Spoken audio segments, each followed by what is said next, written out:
हार और जीत ये आपकी सोच पे निर्भर करता है। मान लो तो हार है और ठान लो तो जीत है। ये शब्द हैं सिखों के 9वें गुरु गुरु तेग बहादुर जी की। गुरु जी ने अपने जीवन काल में सिख धर्म के प्रसार के लिए कई स्थानों पर भ्रमण किया। वे आनंदपुर साहब से रोपण और सैबाबाद होते हुए खियाल गए। इसके बाद गुरु तेग बहादुर जी प्रयाग, बनारस, पटना, असम आदि क्षेत्रों में भी गए थे। इस दौरान जब गुरु तेग बहादुर असम से पंजाब वापस जा रहे थे तो वो एक बाग में रुके थे। वो बाग और वहाँ का गुरुद्वारा गुरु का बाग गुरुद्वारा नाम से जाना जाता है।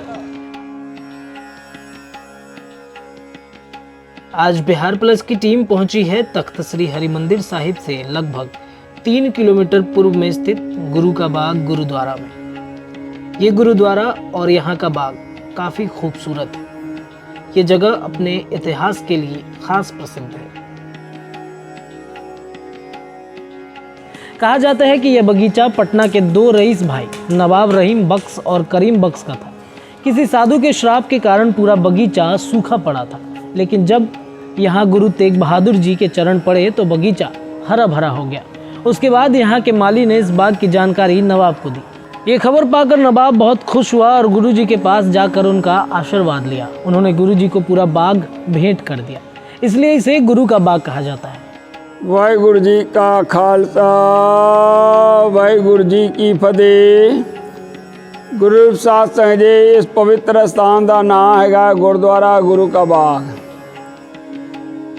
ये बाग एक टाइम करीम बख्श, रहीम बख्श नवाब का हुआ करता था।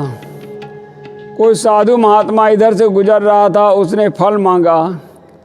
माली ने फल देने से इनकार कर दिया। साधु महात्मा ने शराब दे के बाग को सुखा दिया। माली जो पौधा लगाए सूख जाए, हरा ना रहे।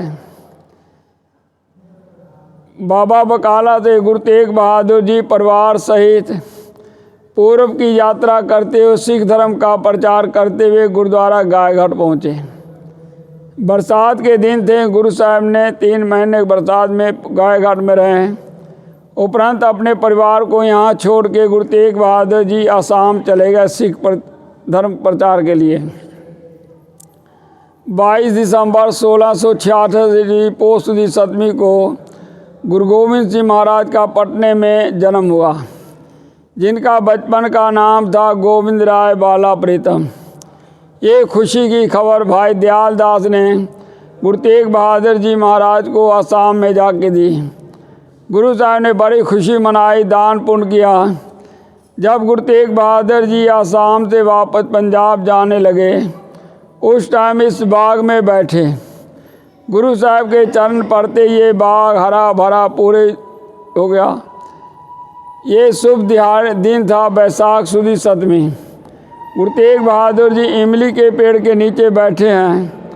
माली ने और लोगों ने जाके नवाब से कहा, नवाब साहब कितने सालों से तुम्हारा सूखा बाग था, कोई ऐसे महात्मा महापुरुष बैठ गए हैं जिनके चरण पड़ते ही आपका बाग हरा हो गया है। नवाब सुबह में उठा, गुरु साहब के दर्शन के लिए चल के आया। गुरु तेग बहादुर जी दातवन कर रहे थे। गुरु साहब ने दातवन को ज़मीन में रख दिया। बीच में अपना एक लोहे का कड़ा डाल करके कहा कि जब दूर दूर से संगत आएगी यहाँ दर्शन के लिए, तब इस पेड़ का एक डाल टूटेगा तो कड़ा निकलेगा। ये सामने संदूक में गुरु तेग बहादुर जी महाराज का कड़ा है। बाहर में नीम का पेड़ है जो वो गुरु तेग बहादुर जी महाराज का लगाया हुआ है। और पीछे में जो लकड़ी रखी है ये नीम की इमली की लकड़ी है, जिसके नीचे गुरु तेग बहादुर जी जिस पेड़ के नीचे बैठे थे। नवाब ने गुरु साहब के चरणों पर मत्था टेका, नमस्कार किया। गुरु तेग बहादुर जी महाराज ने पूछा, भाई ये बाग किसका है? नवाब ने हाथ जोड़ करके कह दिया कि ये बाग अब आपका गुरु का होगा। गुरु तेग बहादुर जी महाराज ने 3 बार पूछा। 3 बार नवाब ने कहा कि ये बाग आपका है, गुरु के नाम से है। गुरु तेग बहादुर जी महाराज ने कहा कि जब ये गुरु का बाग है तो इसके चारों तरफ से दीवार बनवा दो। काहे कि कल हो कि तुम्हारी औलाद या कोई लड़ाई झगड़ा ना करे।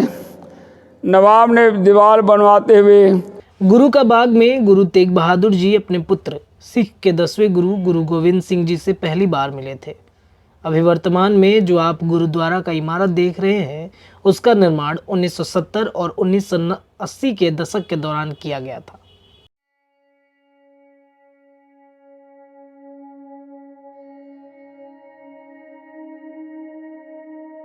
यहाँ गुरुद्वारा के परिसर में नीम का एक पेड़ भी है। इसके बारे में कहा जाता है कि जब तेग बहादुर जी इस बाग में रुके थे तो उन्होंने नीम का दातुन किया था और उसे इस मिट्टी में गाड़ दिया था। इसके साथ उन्होंने एक कड़ा भी अपने हाथ से उतार कर यहीं गाड़ दिया था और वचन लिया था कि जब पेशावर से कोई श्रद्धालु यहाँ दर्शन के लिए आएगा तब वो पेड़ टूटेगा, उसमें से कड़ा निकलेगा।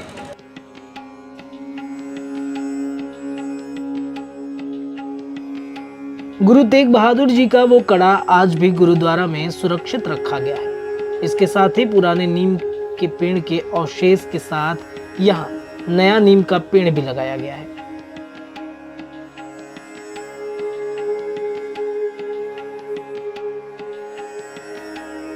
गुरुद्वारा के अंदर गुरु के सामने मत्था टेक कर एक सुकून और शांति का एहसास होता है। एक सकारात्मक ऊर्जा आपके शरीर में दौड़ने लगती है।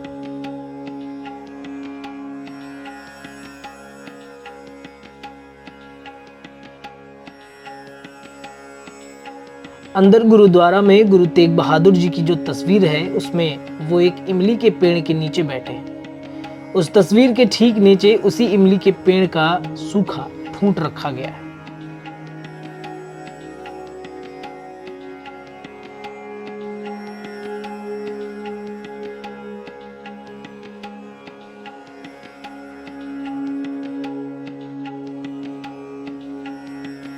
यह गुरुद्वारा में एक कुआं भी है जिसका अपना एक इतिहास और महत्व है। ऐसी मान्यता है कि इस कुएं के पानी से नहाकर लोगों की हर दुख तकलीफ दूर होती है और हर मनोकामनाएं पूरी होती हैं।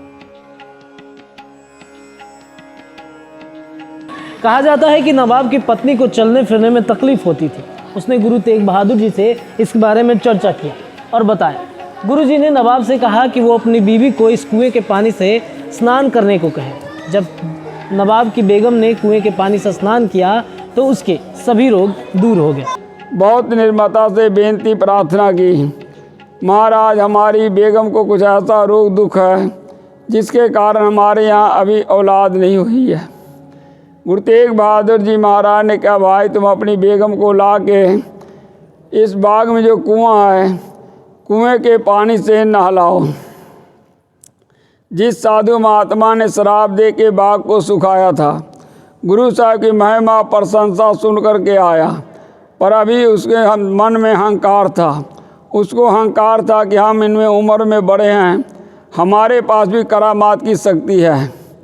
गुरु तेग बहादुर जी महाराज ने उससे पूछा, भाई पहले जन्म में तुम्हारा कोई चीज़ गुम हुआ है?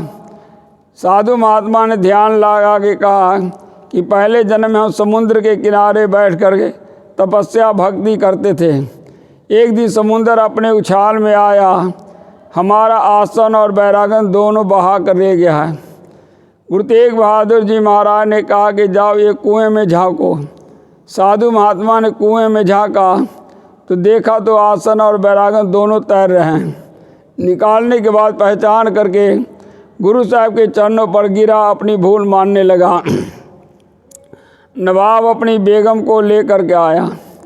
बेगम ने जब ये कुएं के पानी से नहाया, उसके शरीर में जो भी दुख रोग तकलीफ था सब दूर हो गया। आके गुरु साहब के चरणों पर मत्था टेका, गुरु साहब का उसने धन्यवाद शुक्राना किया। उस टाइम गुरु तेग बहादुर जी महाराज ने इस कुएं को वरदान दिए हैं, सूखे हरे की ये खिनमा है, अमरे देश संजीवाय, काटे काट पूरे गुरुदेव, सेवक को देनी अपनी सेव।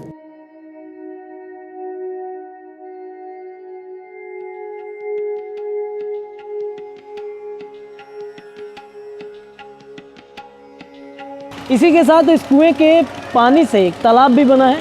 इस तालाब के बारे में मान्यता है कहा जाता है कि कोई भी श्रद्धालु अगर इस तालाब के पानी से 12 सतमी स्नान करेगा तो उसकी हर मनोकामनाएं पूरी होगी। अगर कोई निसंतान स्त्री यहाँ स्नान करती है तो उसे संतान की प्राप्ति अवश्य होती है।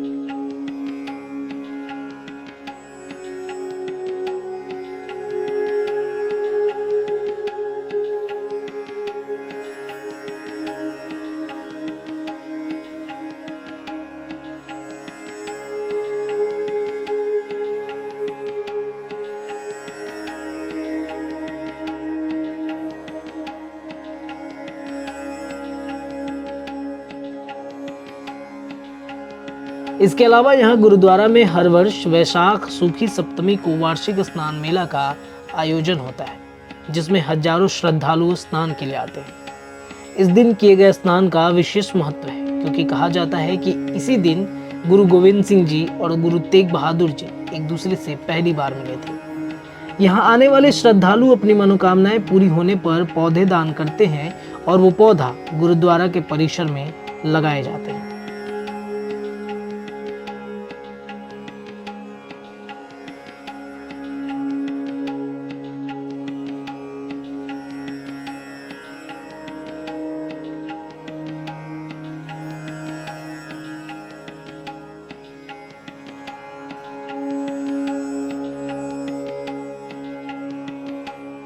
क्यों है ना इस गुरुद्वारे का इतिहास काफ़ी रोचक। जितना रोचक यहाँ का इतिहास है उतना ही खूबसूरत यहाँ का परिसर और वातावरण है। हमें उम्मीद है कि आपको आज का एपिसोड पसंद आया होगा। आप भी एक बार गुरु का बाग गुरुद्वारा जरूर आइए। तो आज के एपिसोड के लिए बस इतना ही। बिहार प्लस की यात्रा ऐसे ही जारी रहेगी और आप अपना प्यार और आशीर्वाद हमें देते रहिए। जाते जाते हमारे यूट्यूब चैनल को सब्सक्राइब करना मत भूलिएगा। मिलते हैं एक नई यात्रा पे, एक नई सफ़र पे। तब तक के लिए दीजिए इजाज़त। बहुत बहुत धन्यवाद।